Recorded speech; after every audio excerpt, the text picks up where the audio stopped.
ಪಾರ್ವತಿ, ಹಾ ಬಂದೆ ಯಜಮಾನ್ರೆ. ಇದೇನಿದು ಪಾರ್ವತಿ, ನಿನ್ ಹೆಸರು ಕರೆದು 1 ಸೆಕೆಂಡ್ ಆಗಿಲ್ಲ, ಅಷ್ಟ್ ಬೇಗ ಬಂದ್ಬಿಟ್ಟಿದ್ಯಾ? ಏನು ಬಾಗ್ಲ ಹಿಂದೆ ಕದ್ದು ನಿಂತ್ಕೊಂಡು ನಾನ್ ಬರೆಯೋದನ್ನ ನೋಡ್ತಾ ಇದ್ದ?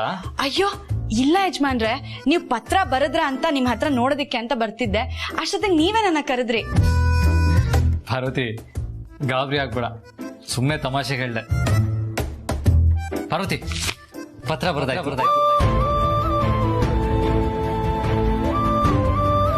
ಪಾರ್ವತಿ, ನಮ್ಮ ಹುಡುಗಿಗೆ ಪತ್ರ ಏನೋ ಬರ್ತಾಯ್ತು, ಆದ್ರೆ ಇದನ್ನ ಹೇಗ್ ಪೋಸ್ಟ್ ಮಾಡೋದು? ನಮ್ಮ ಹುಡುಗಿ ಅಡ್ರೆಸ್ ಗೊತ್ತಿಲ್ವಲ್ಲ. ಛೇ, ಇದ್ರ ಬಗ್ಗೆ ನನಗ್ ಮುಂಚೆನೆ ಹೊಳಿಲಿಲ್ವಲ್ಲ, ಈಗೇನಪ್ಪ ಮಾಡೋದು? ಹಾ ಯಜಮಾನ್ರೆ, ಈ ಪತ್ರನ ನಮ್ಮನೆ ಪತ್ರ ಡಬ್ಬಕ್ಕೆ ಹಾಕ್ಬಿಡಿ. ನಮ್ಮನೆ ಬಾಕ್ಸಿಗೆ ಹಾಕಿದ್ರೆ ನಮ್ಮ ಹುಡುಗಿಗೆ ಹೇಗ್ ತಲುಪುತ್ತೆ? ತಾನ್ ಬರ್ದಿರೋ ಪತ್ರನ ನಿಮಗ್ ತಲುಪಿಸಿದವ್ರಿಗೆ ನೀವು ಬರ್ದಿರೋ ಪತ್ರನ ಅವ್ರಿಗೆ ತಗೊಳೋದಿಕ್ ಗೊತ್ತಿಲ್ವಾ ಯಜಮಾನ್ರೆ? ಹೌದಲ್ವಾ? ನೋಡ್ದ ಪಾರ್ವತಿ, ನಮ್ಮ ಹುಡುಗಿ ಎಷ್ಟು ಒಳ್ಳೆಯವರು, ಎಷ್ಟು ಬುದ್ಧಿವಂತೆ. ಒಂದ್ ವೇಳೆ ಪೋಸ್ಟ್ ಆಫೀಸಿಗೆ ಹಾಕಿದ್ರೆ ಅದ್ ಯಾರಿಗೆ ತಲುಪುತ್ತೋ, ಯಾವಾಗ ತಲುಪುತ್ತೋ ಅಂತ ಅದನ್ನ ಅರ್ಥ ಮಾಡ್ಕೊಂಡು ಇಂಥ ಸುಲಭವಾದ ದಾರಿನ ಕಂಡುಹಿಡ್ಕೊಂಡಿದ್ದಾರೆ. Very good. ಆದ್ರೂ ಅವ್ರು ನಮ್ಮನೆ ಬಾಕ್ಸಿಗೆ ಲೆಟರ್ ಹಾಕೋತಾರ, ನಾನು ಅವ್ರ ಮನೆ ಬಾಕ್ಸಿಗೆ ಲೆಟರ್ ಹಾಕೋತಾರ ಇದ್ದಿದ್ರೆ ಎಷ್ಟು ಚೆನ್ನಾಗಿರ್ತಿತ್ತಲ್ಲ. ಇದ್ ಯಾಕೋ ಜಾಸ್ತಿ ಆಗ್ಲಿಲ್ವಾ ಯಜಮಾನ್ರೆ? ಹಾಗಂತೀಯ? ಸರಿ ಬಿಡು, ಇದನ್ನ ನಮ್ಮನೆ ಬಾಕ್ಸಲ್ಲೇ ಹಾಕ್ತೀನಿ. ಹೇಗೂ ಹೆಸರು ಕಂಡು ಹಿಡಿದಿರೋದಕ್ಕೆ ಕರುಣೆ ತೋರಿಸಿ ನನ್ನ ಮುಂದೆ ಬಂದೇ ಬರ್ತಾರಲ್ವಾ? ಬಂದ್ರು ಬರ್ಬೋದು. ಇದೇನಿದು ಪಾರ್ವತಿ, ಬಂದ್ರು ಬರ್ಬೋದು ಅಂತೀಯಾ? ಬರ್ಲೇಬೇಕು ಅನ್ನು. ಹಾಗೆ ಆಗ್ಲಿ ಯಜಮಾನ್ರೆ. Very good. ಬಾಕ್ಸಿಗೆ ಹಾಕೊಂಡ್ಬಿಡ್ತೀನಿ. ಪಾರ್ವತಿ, ನೀನೇನು ತಪ್ಪು ತಿಳ್ಕೊಳ್ಳಿಲ್ಲ ಅಂದ್ರೆ ಡಸ್ಟ್ಬಿನ್ ಇರೋ ಕಾಗದಗಳನ್ನ ಯಾರಿಗೂ ಗೊತ್ತಾಗದೆ ಇರೋ ಆಚೆ ಹಾಕ್ತೀಯಾ? ಥ್ಯಾಂಕ್ಸ್ ಪಾರ್ವತಿ.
ಪಾರ್ವತಿ, ಪತ್ರ ಬರ್ದಾಯ್ತು. ನೀನೇನು ತಪ್ಪು ತಿಳ್ಕೊಳ್ಳಿಲ್ಲ ಅಂದ್ರೆ ಡಸ್ಟ್ಬಿನ್ ಇರೋ ಕಾಗದಗಳನ್ನ ಯಾರಿಗೂ ಗೊತ್ತಾಗದೆ ಇರೋ ಆಚೆ ಹಾಕ್ತೀಯಾ?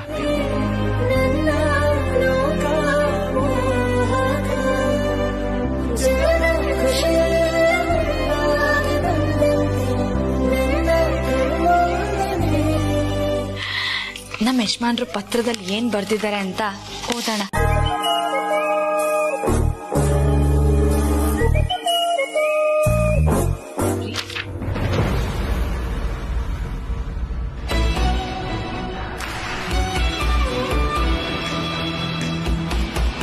ನೀವಾ?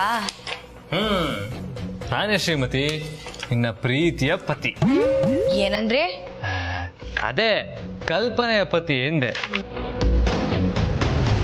ವಾಸ್ತವದಲ್ಲ. ಅದ್ ಸರಿ, ಏನಿದು ಪ್ರೇಮ ಪತ್ರ ಯಜಮಾನ್ರು ಬರ್ದಿರಲ್ಲ?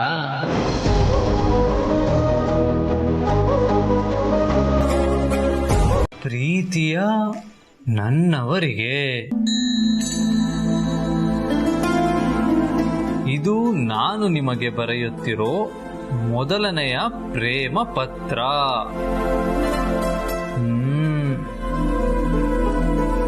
ಆದರೆ ನಿಮ್ಮ ಹಾಗೆ ಕನ್ನಡಿಲಿ ಓದೋ ತರ ಪತ್ರ ಬರೆಯೋ ಟ್ಯಾಲೆಂಟ್ ನನಗಿಲ್ಲ. ಈ ಲವ್ ಅಂತ ಆಗಿರೋದು ನನ್ನ ಜೀವನದಲ್ಲಿ ಫಸ್ಟ್ ಟೈಮ್. ಅನುಭವಿಸಿದವರಿಗೆ ಗೊತ್ತು ಅದರ ಖುಷಿ ಮತ್ತು ನೋವು. ಇನ್ನೇನ್ ನೀವು ನನಗೆ ಸಿಗಲ್ಲ, ಇನ್ಯಾವತ್ತೂ ನಿಮ್ಮನ್ನು ನೋಡಲ್ಲ.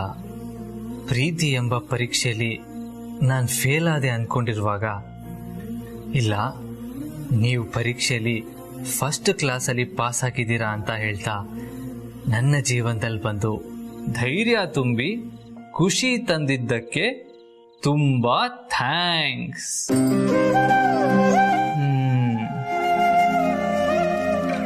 ಹಾಗೆ ನಿಮ್ಮ ಒಗಟು ಬಿಡಿಸುವಲ್ಲಿ ನಾನು ಯಶಸ್ವಿ ಕೂಡ ಆಗಿದ್ದೇನೆ. ನಿಮ್ಮ ಹೆಸರು ಪಾರ್ವತಿ ತಾನೆ? ನಿಮಗೆ ಪ್ರೇಮ ಪತ್ರ ಬರಿಬೇಕು ಅಂದ್ಕೊಂಡಾಗ ಮನಸ್ಸಿನ ತುಂಬ ಸಾವಿರ ಲಕ್ಷ ಮಾತುಗಳು ಮುತ್ತಿನಂತೆ ಪೋಣಿಸ್ಕೊಂಡು ನಿಂತಿದ್ವು.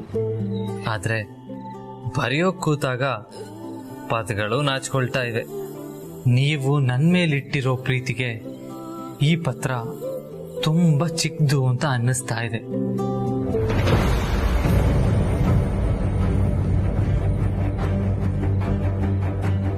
ಯಾಕೆ ಸುಮ್ಮನಾಗ್ಬಿಟ್ರಿ? ಇಲ್ಲಿ ನೋಡು ಶ್ರೀಮತಿ, ಈ ಪತ್ರ ಬರಿಬೇಕಾದ್ರೆ ನಿಮ್ ಯಜಮಾನ್ರು ಹತ್ತಿದ್ದಾರೆ. ಅವ್ರ ಕಣ್ಣೀರಿನ ಹನಿ ಗುರುತಿಲ್ಲಿದೆ ನೋಡು.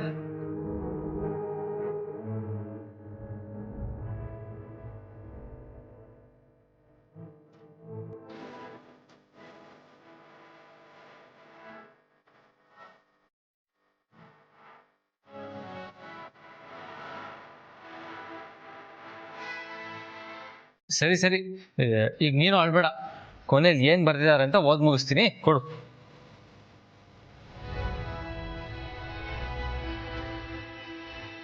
ಎಲ್ರಿಗೂ ಈ ಪ್ರೇಮ ಪತ್ರ, ಪ್ರೇಮಿ ಅನ್ನೋದು ಎಂಥ ಖುಷಿ ವಿಷಯ. ಆದ್ರೆ ನನ್ನ ಪಾಲಿಗೆ ನೀವು ಒಂದು ದೊಡ್ಡ ರಹಸ್ಯ. ನಿಮ್ ಬಗ್ಗೆ ಒಂದು ಚಿಕ್ಕ ಸುಳಿವು ಸಿಕ್ಕರೂ ನನಗೆ ಸಂತೋಷದ ಕಣ್ಣೀರು ಬರುತ್ತೆ.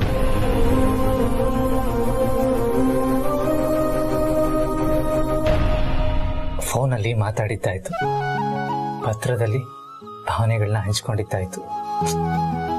ಇನ್ನಾದ್ರೂ ಭೇಟಿ ಮಾಡ್ಬೋದಲ್ವಾ? ಎಲ್ಲಿ, ಯಾವಾಗ ಭೇಟಿ ಮಾಡೋಣ? ಇದೇ ಪ್ರಶ್ನೆನ ಪತ್ರದಲ್ಲೂ ಕೇಳಿದ್ದೀನಿ. ನಿಮ್ಮ ಉತ್ತರಕ್ಕೋಸ್ಕರ ಕಾಯ್ತಾ ಇರ್ತೀನಿ. ಇಂತಿ ನಿಮ್ಮ ಪ್ರೀತಿಯ ಆದಿತ್ಯ. ಅಬ್ಬಾ, ಅಂತೂ ನಿಮ್ಮ ಯಜಮಾನ್ರು ಬರ್ದಿದ್ದ ಪ್ರೇಮ ಪತ್ರನ ಓದ್ ಮುಗಿಸ್ತೆ. ತಗೋ ಪಾರ್ವತಿ, ತುಂಬಾ ಲೇಟ್ ಆಗಿದೆ, ಮಲ್ಕೊಂಬಿಡು. ಇಲ್ಲ ಅಂದ್ರೆ ನಾಳೆ ಬೆಳಿಗ್ಗೆ ಕೆಲ್ಸಕ್ಕೆ ಲೇಟ್ ಆಗುತ್ತೆ. ಏನೋ ಇಷ್ಟು ಬೇಗ ಮಲ್ಗದ? ನಾನಿನ್ನು ನಮ್ಮ ಯಜಮಾನ್ರಿಗೆ 2ನೇ ಪತ್ರ ಬರಿಬೇಕು. ಈಗ ಪತ್ರ ಬರೀತ್ಯಾ? ಸರಿ ಸರಿ, ನನಗೆ ನಿದ್ದೆ ಬರ್ತದ, ಬರ್ತೀನಿ.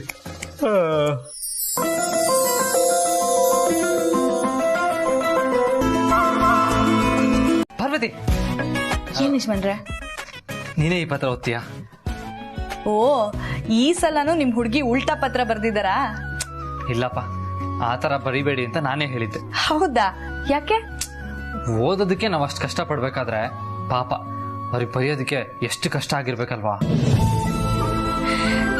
ಈ ವಿಷಯನ ನೀವು ಪತ್ರದಲ್ಲಿ ಬರ್ದಿದ್ರಾ? ಈ ವಿಷಯ ಏನ್ ಬರ್ದಿರ್ಲಿಲ್ಲ.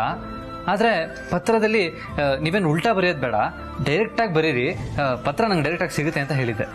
ಛೇ, ಎಂತ ಅವಕಾಶ ಕಳ್ಕೊಂಡ್ರಿ ಯಜಮಾನ್ರೆ. ಯಾಕೆ? ಅಲ್ಲ, ನಿಮಗ ಆ ತರ ಬರೆಯೋದ್ ಕಷ್ಟ ಆಗುತ್ತೆ, ಅದ್ ನನಗೆ ಇಷ್ಟ ಆಗಲ್ಲ ಅಂತ ನೀವು ಬರೆಯೋ ಪತ್ರದಲ್ಲಿ ಒಂದೇ ಒಂದ್ ಸಾಲ್ ಸೇರ್ಸ್ ಬರ್ದಿದ್ರು ಅವ್ರಿಗೆ ಎಷ್ಟು ಖುಷಿ ಆಗಿರ್ತಿತ್ತು ಗೊತ್ತಾ? ಹೌದಾ? ಹ್ಞೂ ಯಜಮಾನ್ರೆ, ನಮ್ಮಂತ ಸೂಕ್ಷ್ಮ ಮನ್ಸಿನ ಹುಡುಗಿರ್ಗೆ ನಾವು ಪ್ರೀತಿಸೋರು ನಮ್ ಬಗ್ಗೆ ಸಣ್ಣ ಪುಟ್ಟ ವಿಷಯದಲ್ಲಿ ಕಾಳಜಿ ವಹಿಸಿದಾಗ ನಮಗ್ ತುಂಬಾ ಖುಷಿ ಆಗುತ್ತೆ. ನಮ್ ಹುಡುಗನ್ ಬಗ್ಗೆ ಪ್ರೀತಿ ಹೆಚ್ಚಾಗುತ್ತೆ. ಹೌದಾ ಪಾರ್ವತಿ? ಹುಡುಗಿರು ಇದನ್ನೆಲ್ಲ ಬಯಸ್ತಾರ? ಹಾಗಾದ್ರೆ ನಮ್ಮ ಹುಡುಗಿನೂ ತುಂಬಾ ಸೂಕ್ಷ್ಮ ಸ್ವಭಾವದವರಾಗಿರ್ಬೇಕಲ್ವಾ? ಖಂಡಿತ.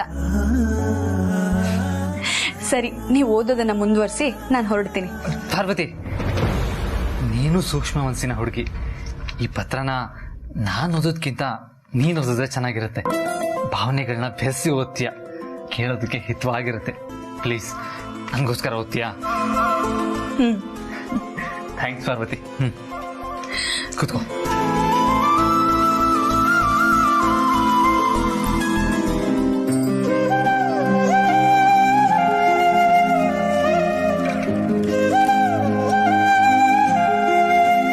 ನಿಮ್ ಕಲ್ಪನೆಯಲ್ಲಿ ನಾನು ಹೇಗಿದ್ದೀನೋ ಗೊತ್ತಿಲ್ಲ. ನಿಮ್ ಎದುರಿಗೆ ಬಂದಾಗ ನೀವ್ ನನ್ನ ಒಪ್ಕೊಳ್ತಿರೋ ಇಲ್ವೋ ಅನ್ನೋ ಭಯ ಕಾಡ್ತಿದೆ.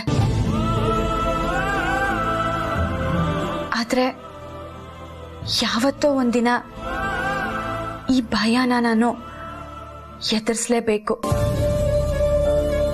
ಆ ಭಯದ ಜೊತೆಗೆ ನಿಮ್ಮನ್ನ ಭೇಟಿಯಾಗೋಕೆ ಒಂದ್ ಜಾಗನೂ ಮುಂದಿನ ಪತ್ರದಲ್ಲಿ ತಿಳಿಸ್ತೀನಿ.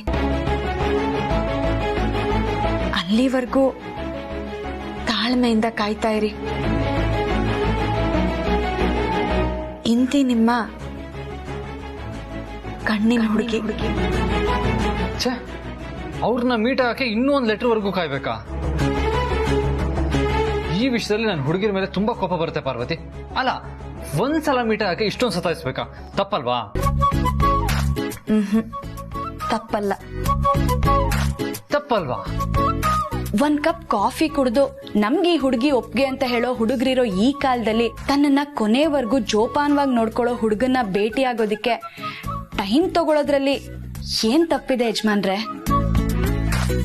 ನಾನ್ ಹೇಳಿದ್ ಬೇಜಾರಾಗಿದ್ರೆ ನನ್ನ ಕ್ಷಮಿಸ್ಬಿಡಿ. ನೋ, ನೀನ್ ಹೇಳಿದ್ದು 100% ನಿಜ. ಆದ್ರೆ ನಾನ್ ಆ ಹುಡುಗಿನ ಎಷ್ಟು ಇಷ್ಟಪಡ್ತೀನಿ ಅಂತ ನಿನ್ಗೆ ಗೊತ್ತು ತಾನೆ? ಅದನ್ನ ನಾನು ಅವ್ರಿಗೂ ಹೇಳಿದ್ದೀನಿ. ಈ ಪ್ರೀತಿ ಅನ್ನೋ ಪರೀಕ್ಷೆಯಲ್ಲಿ ತನ್ನ ಹುಡುಗನಿಂದ ಹುಡುಗಿ ಬಯಸೋದೆ ತಾಳ್ಮೆ. ಅದ್ರಲ್ಲಿ ನೀವ್ ಗೆದ್ರಿ ಅಂದ್ರೆ ಈ ಪ್ರೀತಿ ಪರೀಕ್ಷೆಯಲ್ಲಿ ನೀವು ಪಾಸ್ ಆದಾಗ ಯಜಮಾನ್ರೆ. ಹೋಗು ಪಾರ್ವತಿ, ನನ್ನ ಮನ್ಸಿನ ತಳಮಳ ನಿಂಗೆ ಯಾಕೆ ಅರ್ಥ ಆಗ್ತಾ ಇಲ್ಲ? ಆ ಹುಡುಗಿಗೋಸ್ಕರ ನಾನು ಎಷ್ಟು ವರ್ಷದಿಂದ ಕಾಯ್ತಾ ಇದ್ದೀನಿ. ಇನ್ನೂ ಕಾಯ್ಬೇಕು ಅಂದ್ರೆ ಹೇಗೆ ಹೇಳು? ಸರಿ ಬಿಡು, ಆ ದೇವ್ರು ನನ್ನ ಹಣೆಯಲ್ಲಿ ಯಾವಾಗ ಆ ಹುಡುಗಿ ಸಿಗ್ಬೇಕು ಅಂತ ಬರ್ದೇನೋ ಆವಾಗ್ಲೇ ಆಗೋದು ಅನ್ಸುತ್ತೆ. ದೇವ್ರೆ, ಆದಷ್ಟು ಬೇಗ ನನ್ನ ಹುಡುಗಿನ ಮೀಟ್ ಮಾಡೋ ಟೈಮ್ ಬರ್ಲಪ್ಪ. Please please please please please.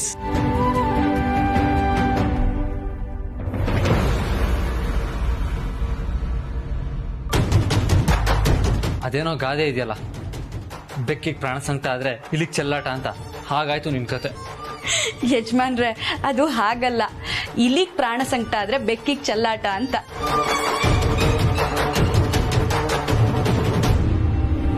ಇರ್ಲಿ ಬಿಡು, ಏನೋ ಸ್ವಲ್ಪ ಉಲ್ಟಾ ಹೇಳ್ದೆ. ನನ್ನ ಹುಡುಗಿ ಉಲ್ಟಾ ಲೆಟರ್ ಬರ್ತಿದ್ರಲ್ಲ, ಅದಕ್ಕೆ ನನ್ನ ಯೋಚನೆನೂ ಉಲ್ಟಾ ಆಗಿರ್ಬೇಕು ಅಷ್ಟೇ. ಸರಿ ಸರಿ.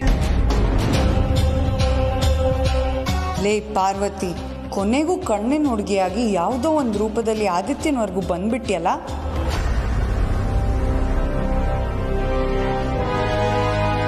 ಕಣ್ಣಿನ ಹುಡುಗಿ ಬಗ್ಗೆ ಏನಾದ್ರೂ ಹೇಳೋದಿತ್ತ ಭಾವ? ಲೆಟರ್ ಬೇರೆ ಕೈಯಲ್ಲೇ ಇದೆ. ಹೌದಾ ಬ್ರೋ, ಸೂಪರ್.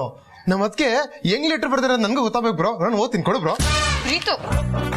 ಓ, ಹೋಮ್ ಮಿನಿಸ್ಟರ್ ಗರಂ ಆದ್ರು, ನಾವು ಸೈಲೆಂಟ್ ಆಗ್ಬೇಕು. ಪರವಾಗಿಲ್ಲ ಬ್ರೋ, ಬೇಡ ಬ್ರೋ. That's fine Preethu. ಆದ್ರೆ ಇದು ಅವ್ರು ಬರ್ದಿರೋ ಲೆಟರ್ ಅಲ್ಲ, ನಾನ್ ಬರ್ದಿರೋ ಲೆಟರ್. ಹೌದಾ ಬ್ರೋ? ಹಾಗಾದ್ರೆ ಪಕ್ಕ ಓದ್ತೀನಿ ಬ್ರೋ. ಪರವಾಗಿಲ್ಲ ಬ್ರೋ, ಏನ್ ವಿಷಯ ಅಂತ ಹೇಳು. ಅದು ನನ್ನ ಮೀಟ್ ಆಗೋದ್ರ ಬಗ್ಗೆ ನೆಕ್ಸ್ಟ್ ಲೆಟರ್ ಬರಿತೀನಿ ಅಂತ ಹೇಳಿದ್ರು. ಆದ್ರೆ ಅಲ್ಲಿವರೆಗೂ ವೇಟ್ ಮಾಡೋ ಪೇಷನ್ಸ್ ನನಗಿಲ್ಲ ಪ್ರೀತು. ಯಾಕೆ ಅಂದ್ರೆ ನನ್ನ ಅನುಷ್ಕಾ ಮದುವೆ ಬೇರೆ ಹತ್ರ ಬರ್ತಾ ಇದೆ. ಅದಕ್ಕೆ ಈ ಲೆಟರ್ನ ತಗೊಂಡೋಗೋದಕ್ಕೆ ಹೇಗಿದ್ರು ಅವ್ರು ಬಂದೇ ಬರ್ತಾರಲ್ವಾ, ಅವಾಗ್ಲೇ ಅವ್ರ ಮುಂದೆ ಹೋಗಿ ನಿಂತ್ರೆ ಹೇಗೆ ಅಂತ ಯೋಚನೆ ಮಾಡ್ತಾ ಇದ್ದೀನಿ. ಇದಕ್ಕೆ ನಿಮ್ಮಿಬ್ರು ಹೆಲ್ಪ್ ನನಗೆ ಬೇಕು. ಭಾವ, ನಿಮ್ ಹುಡುಗಿ ನಿಮ್ಮನ್ನ ತುಂಬಾ ನಂಬಿದ್ದಾರೆ. ನೀವ್ ಹೀಗ್ ಮಾಡಿದ್ರೆ ಅವ್ರ ನಂಬಿಕೆಗೆ ಮೋಸ ಮಾಡ್ದಾಗಲ್ವಾ? ಹೌದಾ? ಅದೇ ಮೋಸ ಮಾಡ್ದಂಗಾಗತ್ತೆ. ಅವ್ರು ಮಾತ್ರ ಯಾರಿಗೂ ಗೊತ್ತಾಗ್ದಂಗೆ ಗೇಟ್ ಹತ್ರ ಬಂದು ಮೆಲ್ಲಿಗೆ ಲೆಟರ್ ಬಾಕ್ಸ್ ಲೆಟರ್ ಹಾಕ್ಬಿಟ್ಟು ಎಸ್ಕೇಪ್ ಆಗ್ಬೋದು. ಬ್ರೋ ಈ ರೀತಿ ಮಾಡೋದ್ರಲ್ಲಿ ಏನ್ ತಪ್ಪಿದೆ? ಕರೆಕ್ಟ್ ಪ್ರೀತು. ಅದು ಅಲ್ಲದೆ ನಾನು ಅರ್ಧಂಬರ್ಧ ಕೀಚ್ ಬಿಸಾಕಿದ ಕಾಗದಗಳನ್ನ ಪಾರ್ವತಿ ಕಸದ ಗಾಡಿಗೆ ಹಾಕಿದ್ರೆ ಅದನ್ನು ಕಲೆಕ್ಟ್ ಮಾಡ್ಬಿಟ್ಟಿದ್ದಾರೆ ಗೊತ್ತಾ? ಹೌದಾ? ಅದಕ್ಕೆ ಅವ್ರು ಅಷ್ಟೊಂದೆಲ್ಲ ಮಾಡ್ಬೇಕಾದ್ರೆ ನಾನ್ ಸುಮ್ನೆ ಇದ್ರೆ ದಡ್ಡ ಅನ್ಸ್ಕೊಳಲ್ವಾ ಪ್ರೀತು? ಹೌದು ಬ್ರೋ, ನೀನ್ ಸುಮ್ನೆ ಇರ್ಬೇಡ. ಸುಮ್ನೆ ಇದ್ರೆ ದಡ್ಡ ಆಗ್ಬಿಡ್ತೀಯಾ. ಈಗ ನೀನ್ ರೊಚ್ಚ ಹೇಳಲೇಬೇಕು ಬ್ರೋ. ಹೇಳು ಬ್ರೋ, ಅದೇನ್ ಮಾಡ್ಬೇಕು ಅಂತ ನಾನ್ ಮಾಡ್ತೀನಿ. ಅಲ್ಲ ನಾವಿಬ್ರು ಮಾಡ್ತೀವಿ. ರೋಡಲ್ಲಿ ನಿಂತ್ಕೊಂಡು ಡಾನ್ಸ್ ಆಡ್ಬೇಕಾ ಅಥವಾ ಡಾನ್ಸ್ ಆಡ್ಕೊಂಡು ಡ್ಯೂಯೆಟ್ ಆಡ್ಬೇಕಂತ. ಗಿಚ್ಚಿ ಗಿಲಿ ಗೀಲಿ. ಸಾರಿ, ಓವರ್ ರೇಟ್ ಮಾಡ್ಬಿಟ್ಟಲ್ವಾ? ನಂಗೆ ಗೊತ್ತಾಯ್ತು. ನೀವ್ ಹೇಳಿ ಬಾವ, ನಮ್ಮಿಂದ ಏನಾಗ್ಬೇಕು? ಹೌದು ಬ್ರೋ, ಅದೇನೇ ಆಗ್ಲಿ ನಾವು 3 ಜನ ಸಪೋರ್ಟ್ ಮಾಡ್ತೀವಿ. 3 ಜನನ? ಯಾವ 3 ಜನ? ನಾನು, ನೀನು, ಪಾರ್ವತಿ. ಬೇಡ ಪ್ರೀತು, ಪಾರ್ವತಿಯವರು ಮನೆ ಕೆಲ್ಸದಲ್ಲಿ ಬ್ಯುಸಿ ಇರ್ತಾರೆ. ಎಲ್ಲದಕ್ಕೂ ಅವ್ರನ್ನ ಕರೆದು ತೊಂದರೆ ಕೊಡೋದ್ ಬೇಡ. ಇದ್ ಒಂದ್ ಕೆಲ್ಸನಾದ್ರೂ ನಾವೇ ಮಾಡೋಣ. ಸರಿ ಜನನಿ, ನೀನ್ ಹೇಳ್ದಾಗೆ ಮಾಡೋಣ. ಮೊದ್ಲು ಈ ಲೆಟರ್ನ ತಗೊಂಡೋಗಿ ಬಾಕ್ಸ್ಗೆ ಹಾಕ್ತೀನಿ. ನಾವ್ ಅಲ್ಲೇ ಅಕ್ಕ ಪಕ್ಕ ಬಚ್ಚಿಟ್ಕೊಂಡ್ ಕೂತಿರೋಣ. ಅದ್ ಎಷ್ಟೊತ್ತಾದ್ರೂ ಸರಿ, ಅವಳು ಹೇಗಿದ್ರು ಈ ಲೆಟರ್ನ ತಗೊಂಡು ಹೋಗಿ ಬಂದೇ ಬರ್ತಾರೆ. ಅವಾಗ ಅವ್ರನ್ನ ಹಿಡ್ದಾಕ್ಬಿಡೋಣ. ಏನಂತೀರಾ? Super bro. ಭಾವ, ಒಂದ್ ವೇಳೆ ಅವ್ರು ಬರ್ದೆ ಬೇರೆ ಯಾರನ್ನಾದ್ರೂ ಕಳ್ಸಿ ಆ ಲೆಟರ್ನ ತರಿಸ್ಕೊಂಡ್ರೆ? ಅವ್ರನ್ನ ಹಿಡ್ದಾಕಣ. ಲೆಟರ್ ತಗೊಂಡೋಗಿ ಯಾರಿಗೆ ತಲುಪಿಸ್ತಾರಂತ ಅವ್ರ ಬಾಯ್ ಬಿಡ್ಲೇಬೇಕಲ್ವಾ? ಇದೊಂದ್ ವಿಷಯದಲ್ಲಿ ಕರೆಕ್ಟ್ ಆಗಿ ಹೇಳ್ದೆ ನೋಡು ಪ್ರೀತು. ಓಯ್, ಈ ಅರಸನಕೋಟೆ ಪ್ರೀತಮ್ ಎಲ್ಲಾ ವಿಷಯದಲ್ಲೂ ಪರ್ಫೆಕ್ಟ್. ಬೇಕಾದ್ರೆ ಬ್ರೋನ ಕೇಳು. ಅದನ್ನ ಈಗ ಕೇಳೋದಿಕ್ ಟೈಮ್ ಇಲ್ಲ. ಸರಿ ಭಾವ, ನೀವ್ ಹೇಳ್ದ ಹಾಗೆ ಮಾಡೋಣ. ಆದಷ್ಟು ಬೇಗ ಆ ಕಣ್ಣಿನ ಹುಡ್ಗಿನ ನೀವ್ ನೋಡೋ ತರ ಆಗಿ ಅವ್ರನ್ನೇ ನೀವ್ ಮದ್ವೆ ಆಗೋ ತರ ಆದ್ರೆ ಅದಕ್ಕಿಂತ ಖುಷಿ ಇನ್ನೇನಿದೆ ಹೇಳಿ.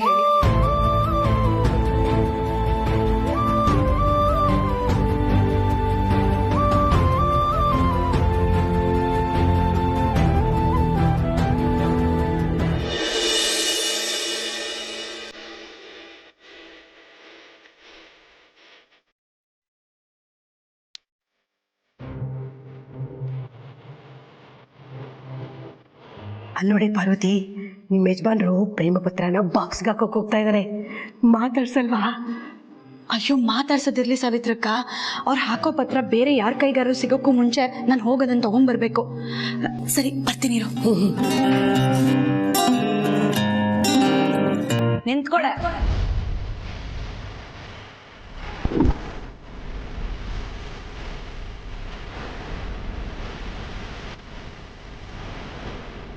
ಮೇಡಮ್ ಅವರೆಲ್ಲೋ ಹೋಗ್ತಿರೋ ಹಾಗಿದೆ. ಏಯ್, ಒಬ್ಳು ಕೆಲ್ಸದೊಳಗೆ ಎಷ್ಟೇ ಕೊಬ್ಬು ನಿಂಗೆ. ಹೋಗ್ ಕಾಫಿ ಮಾಡ್ಕೊಂಡ್ ಬಾ. ಮಾಡ್ಕೊಡ್ತೀಯೋ ಅಥವಾ ಅತ್ತೆಗೆ ಹೇಳ? ಮಾಡ್ಕೊಡ್ತೀನಿ. ಇದ್ದು ಕಣೆ ನಿನ್ ಕೆಲ್ಸ. ಮಾಡೋದನ್ನ ಅಚ್ಚುಕಟ್ಟಾಗಿ ಮಾಡು. ಅದನ್ ಬಿಟ್ಟು ಮನೆಯವ್ರದೆಲ್ಲ ಜವಾಬ್ದಾರಿ ತಗೊಳ್ತೀನಿ ಅಂತ ಮೆರಿಬೇಡ. ಮಣ್ಣಾಗ ಹೋಗ್ತೀಯ. ಏನೇ ಗುರಾಯಿಸ್ತಿದ್ಯಾ? ಹೋಗೆ, ಹೋಗು.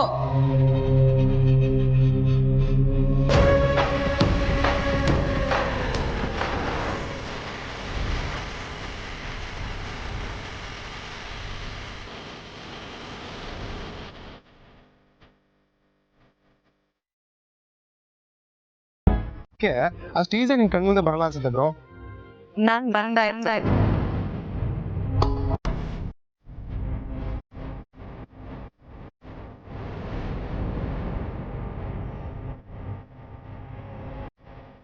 ನಮ್ಮ ಅತ್ತಿಗೆ ಅಷ್ಟು ಈಸಿಯಾಗಿ ಬರಲ್ಲ ಅಂದ್ಯಲ್ಲ ಪ್ರೀತು, ಅದಕ್ಕೆ ಬಂದೆ ಅಂತ ಹೇಳ್ದೆ.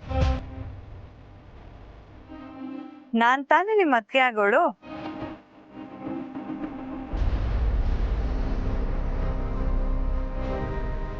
ಏನು ಬೆಳಿಗ್ಗೆ ಇಬ್ರು ಅಣ್ಣ ತಮ್ಮ ಹೊರಗಡೆ ನಿಂತ್ಕೊಂಡ್ಬಿಟ್ಟಿದ್ದೀರಾ? ನನ್ಗೋಸ್ಕರ ಕಾಯ್ತಾ ಇದ್ರಾ? ಏನಾದ್ರೂ ಹೇಳೋದಿತ್ತ ಆದಿ? ಅತ್ಗೆ ಅಂತಿದ್ಯಲ್ಲ, ಏನ್ ವಿಷಯ ಪ್ರೀತು? ಏನಿಲ್ಲ ಅನುಷ್ಕಾ, ಇವತ್ತು ನೀನ್ ಬರಲ್ಲ ಅಂತ ಪ್ರೀತು ಮನ್ಸಿಗೆ ಅನ್ಸುತ್ತಂತೆ. ಆದ್ರೆ ನೀನ್ ಇವತ್ತು ಬರ್ತೀಯ ಅಂತ ನಾನು ಅವ್ನಿಗೆ ಹೇಳ್ತಾ ಇದ್ದೆ ಅಷ್ಟೇ. ಯಾಕೆ ಪ್ರೀತು, ನಾನ್ ಬರೋದ್ ನಿಂಗೆ ಇಷ್ಟ ಇಲ್ವಾ? ಅಯ್ಯೋ ಚಿಚೆ, ಅವ್ನು ಹಾಗಲ್ಲ ಅನುಷ್ಕಾ ಹೇಳಿದ್ದು. ಯಾವಾಗ್ಲೂ ಇಷ್ಟೊತ್ತಿಗೆ ನೀನ್ ಬರ್ತಿದ್ಯಲ್ವಾ, ಇವತ್ತಿನೂ ಬಂದಿರ್ಲಿಲ್ವಲ್ಲ, ಅದಕ್ಕೆ ಒಂದು ಚಿಕ್ಕ ಡಿಸ್ಕಷನ್ ಮಾಡ್ತಾ ಇದ್ವಿ ಅಷ್ಟೇ. ಹೌದಾ, ದಟ್ಸ್ ಓಕೆ. ಬಟ್ ನಾನು ಎಲ್ಲೇ ಇದ್ರೂ ಇಲ್ಲಿಗೆ ಬಂದೇ ಬರ್ತೀನಿ. ಹಾ, ನನಗೆ ಗೊತ್ತು ಅನುಷ್ಕಾ. ಹೋಗು, ಅಮ್ಮನ್ ಮಾತಾಡ್ಸಿ ಕಾಫಿ ಕುಡಿ, ಒಟ್ಟಿಗೆ ಬ್ರೇಕ್ಫಾಸ್ಟ್ ಮಾಡೋಣ. ನಮ್ಮ ಮದ್ವೆಗೆ ಇನ್ನು ಉಳ್ದಿರೋದು 8 ದಿನ ಮಾತ್ರ. ಅದಾದ್ಮೇಲೆ ಡೈಲಿ ಒಟ್ಟಿಗೆ ಕೂತ್ಕೊಂಡು ಬ್ರೇಕ್ಫಾಸ್ಟ್ ಮಾಡೋಣ.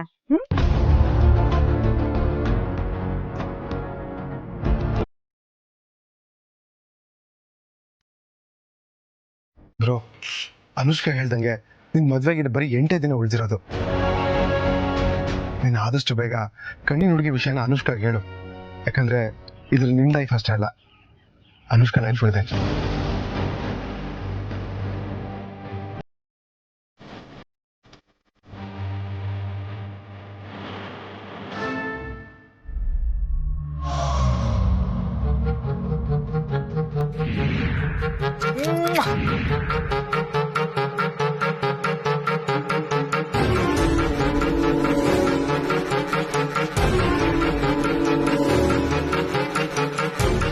ಎಲ್ಲಿಟ್ಟಿರ್ಬೋದು?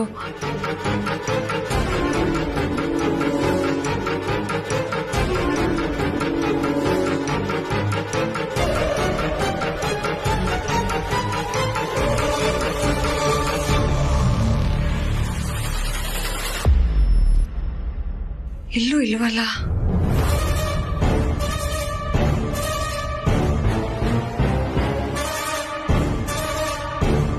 ಎಲ್ಲಿರ್ಬೋದು?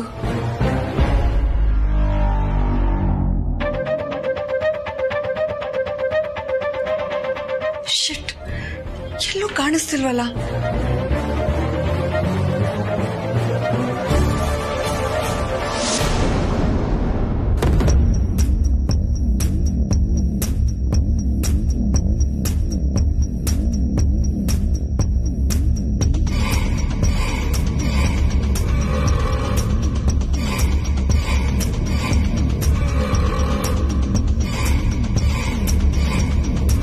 ಕೊನೆಗೂ ನನ್ನ ಅಸ್ತ್ರ ನಂಗೆ ಸಿಕ್ತು. ಯಜಮಾನ್ರೆ, ನಂದೀಶ, ಚಿಕ್ಕ ಯಜಮಾನ್ರ ರೂಮು ಧೂಳಾಗಿದೆಯಂತೆ, ಒಂದ್ ಸ್ವಲ್ಪ ಕ್ಲೀನ್ ಮಾಡ್ಬಿಡು.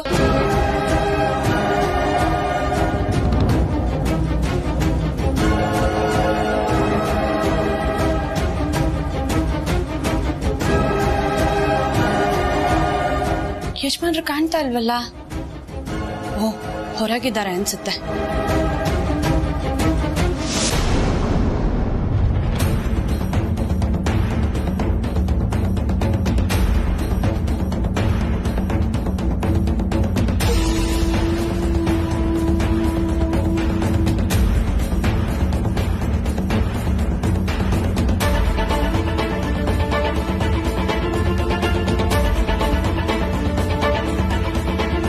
ಪತ್ರಗಳು ಯಾಕೆ ಇಲ್ಲಿ ಬಿದ್ದಿದೆ?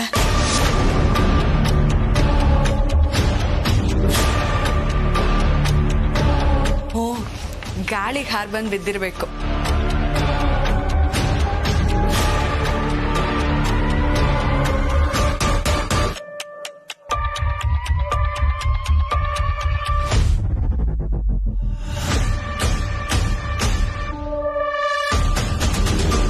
ಪಾರ್ವತಿ, ಹಾ ದೊಡ್ಡ ಯಜಮಾನ್ರು ಇಲ್ಲೇ ಇದಾರೆ, ಕಾಫಿ ತಗೊಂಡ್ ಬಾ.